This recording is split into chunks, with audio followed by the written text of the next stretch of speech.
تبارك الذي نزل الفرقان على عبده ليكون للعالمين نذيرا۔ موبائل کی اسکرین پر اللہ اور نبی کا نام لکھنا یا قرآنی آیت وغیرہ لکھنا کیسا ہے؟ جواب یہ ہے کہ جائز ہے۔ موبائل کی اسکرین پر اللہ یا نبی پاک صلی اللہ علیہ وسلم کا نام یا کوئی قرآنی آیت وغیرہ لکھنا فی نفسہ ہی جائز ہے، درست ہے، لیکن ان آیات وغیرہ کے ظاہر ہونے کی حالت میں استنجے میں لے جانا جائز نہیں ہے۔ موبائل کو استنجے میں لے جانا جائز نہیں ہے۔ ایسی جگہوں پر جانے سے پہلے موبائل بند کر دینا چاہیے تاکہ ان مقدس کلمات کی بے ادبی نہ ہو۔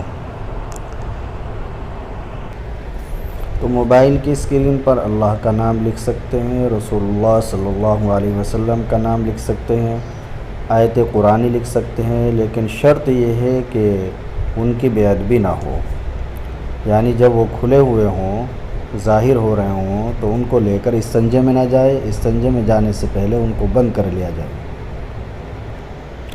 اسی طرح علماء نے لکھا ہے کہ جس موبائل کی اسکرین پر اللہ اور نبی کا نام واضح ہو تو اس کو پاجامہ یا پینٹ کی جیب میں رکھنا بھی بے ادبی ہے، احتیاط رکھنی چاہیے۔